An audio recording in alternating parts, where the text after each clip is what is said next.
이때 조직원들은 더 많은 상납금을 내려고 하는데 대체 그 이유가 무엇일까요? 그래야 빨리 위로 올라갈 거 아니에요. 아, 정확히 맞습니다. 조금씩 감을 잡아오시는데요. 이제 그래서 야쿠자의 세계에 들어온 거예요. 흑화해.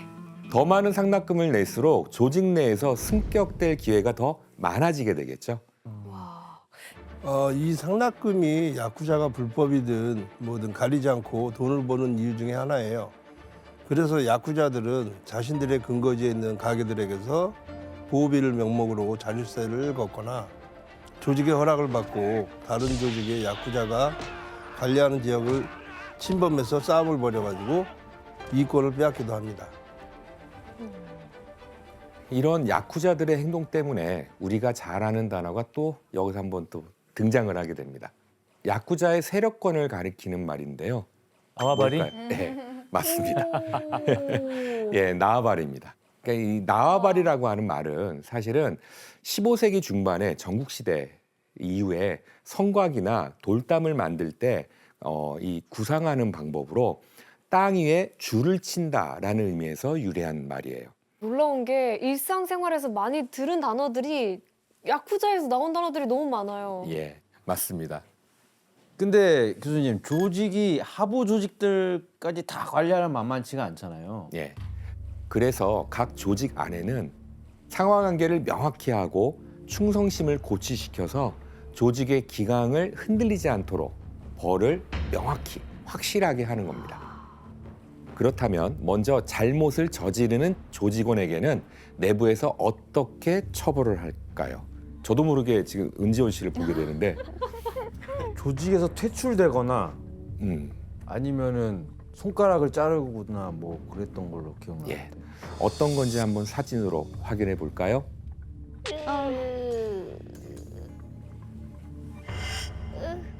바로 손가락을 한 마디씩 자르는 체벌입니다.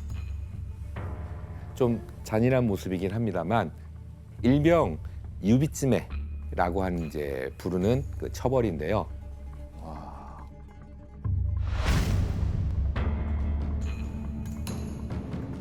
이 형벌은 사실 역사가 좀 길긴 합니다. 그러니까 과거 에도 시대 때 사무라이가 일본도 칼이죠. 칼을 쥘 때 새끼 손가락부터 검지까지 이렇게 순차적으로 이렇게 감싸지는 거예요. 그럴 때마다 점차 검을 쥐는 힘이 약해지는 데에서 착안된 처벌이었습니다. 그러니까 그래서 사무라이들은 죄를 지을 때 새끼 손가락부터 한 마디씩 잘려나갔던 거였어요. 칼을 써야 하는 사무라이한테 가장 잔인한 벌인 거네요. 그렇죠. 그리고 동일하게 칼을 써야 되는 야쿠자한테도 상징적인 처벌이 되겠죠. 아, 누가 만들었어, 그거 진짜. 아유. 그러니까 야쿠자 역시 잘못을 저지를 경우 새끼 손가락부터 한 마디씩 잘랐다라고 보시면 됩니다. 이렇게 잘라낸 손가락을 상부에 받치며 본부에서 그 손가락을 이제 보관하게 됩니다. 아이고. 그리고 손가락을 잘라내도 글씨를 쓰거나 뭐 할 수 있게끔 젓가락질도 하고. 예, 그걸 하기 위해서 세 개를 남겨놓은 거고 이렇게 손가락이 잘린 야쿠자는 바깥에서는 모형 손가락을 끼우고 다니기도 했다고 합니다. 교수님, 근데 이것도 좀 심한 처벌 같은데 이것보다 더한 처벌도 있었어요? 예.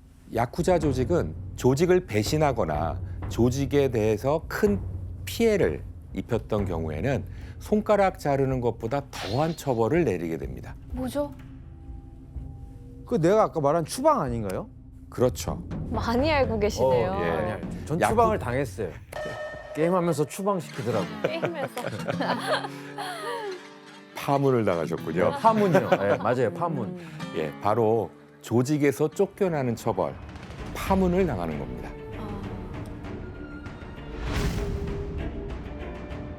그게 대체 뭔지 사진으로 볼까요?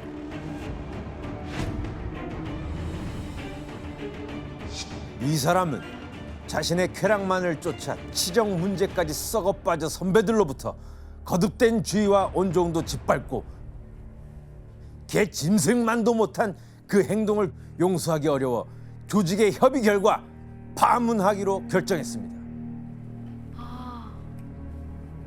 그러면 이렇게 조직에서 파문을 당한 조직원은 어떻게 될까요? 그냥 일반인 신분이 돼서 예. 조직에서 건들지도 않던데요. 그거는 게임의 세계인 것 같아요. 아, 그래요? 예, 게임은 좀 그런가 봅니다. 일반인이라고 현실과 달라요. 아니 일반인이라고 취급해서 예, 안 건드리더라고. 건드리지 않지만 그 반면에 보호도 안 해주는 거죠. 그러니까 사실상 이들한테 파문은 마치 사형 선고와 같은 왜냐하면 거예요. 그동안 사고를 쳐왔는데 예, 그 조직의 보호 아래 있었던 사람인데 이제 그게 없어진다는 그렇죠. 거죠. 아, 보호를 안 해줬구나. 나 예. 그래서 그렇게 힘들었구나. 파문 당한 다음에. 그런 거죠. 진짜 파문 당한 거예요. 진짜. 그러니까 파문장은 해당 조직에는 물론이고 전국의 다른 조직에게도 다 전달이 됩니다. 그래서 누군가 해를 가해도 조직이 보호해주지 않는다는 것을 이제 의미하게 됩니다. 증명해 주는 거구나. 다른 그렇죠. 조직에도 못 들어가고. 파문을 당한 한 야쿠자의 증언을 한번 경험상 지원 씨가 한번 읽어봐 주실래요? 네. 야쿠자를 죽이는데 칼은 필요 없다. 파문장 하나면 충분하다. 조직이라는 것은 실체가 없는 만큼 정말 무섭다. 이처럼 조직에서 내쫓김과 동시에 울타리가 사라져버리는 셈이라고 볼 수가 있습니다. 막 숨어 살고 이러겠네. 그럼. 그렇죠. 그래야 되는 거지. 예, 교수님 말씀처럼 사형 선고네. 예. 그래서 파문을 당한 야쿠자는 한때 형제였던 조직원에게 린치를 당해서 죽거나 적대 관계의 조직원에게 살해를 당하는 등 평생 죽음의 위협에서 살아야 되는 거죠. 그렇다면 그들만의 세계를 구축하면서 살아가던 야쿠자는 언제 본격적으로 일본 사회 안으로 깊숙이 파고들기 시작한 것일까요? 혹시 어떤 전 세계적인 이벤트 올림픽 아닐까요 혹시? 아닙니다. 그러니까 사실 이전에 야쿠자가 폭발적으로 성장한 그 계기는 아이러니하게도 1941년 아시아 태평양 전쟁이 그 시작이었습니다. 에? 제 2차 세계대전 때요? 예.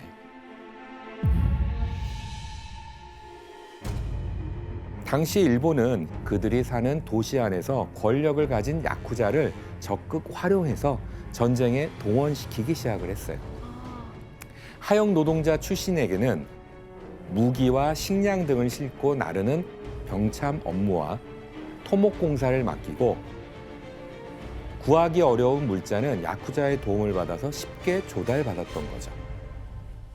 게다가 패전 후에도 일본은 야쿠자를 적극적으로 활용하기 시작을 했는데요.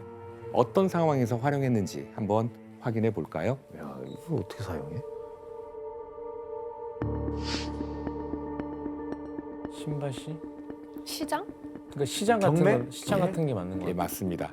이곳은 패전 직후 물자가 귀해진 일본에서 생활 물자를 쉽게 구할 수 있었던 유일한 터전, 바로 암시장의 모습입니다. 사진 속의 팻말을 한번 혜성 씨가 읽어봐 주시겠습니까? 네. 도쿄 신바시 외곽 자유시장, 간토 마츠다파, 아타고 경찰서. 마츠다 구미라고 써 있네. 시다 구미. 여기서 이제 치안 담당자가 둘인 거 알겠죠? 하나는 경찰, 다른 하나는 당시 도쿄에 근거지를 둔 간토 마츠다파라는 야쿠자 조직이었던 거죠. 교수님, 경찰이랑 야쿠자가 같이 치안을 이게 가능한 일이에요? 그럼 경찰이 의뢰를 한 건가요? 예, 지금이라면 절대 불가능하죠. 하지만 당시 암시장의 치안을 담당하던 경찰이 야쿠자를 끌어들인 이유가 있게 됩니다. 당시 일본엔 도쿄의 신바시, 우에노, 시부야는 물론이고 오사카, 고베 등도 포함해서 전국에 암시장이 이제 많이 생겨나게 되는데요. 공통적으로 나타난 현상이 있었습니다. 당시 패전 이후 공권력이 약해진 상태에서 암시장엔 제일 한국인과 타이완인 그리고 일본인이 뒤섞여서 치안 문제가 빈번하게 발생한 거죠. 그러니까 이들은 전승국민, 즉 제일 한국인과 타이완인을 이제 말하는데요. 근데 이들 중에 보면 이제 암시장에서 노점을 운영하는 이들이 많았거든요. 그런데 이때부터 문제가 발생하게 됩니다. 당시에 암시장에서 노점을 운영하려면 허락을 받아야 됐거든요.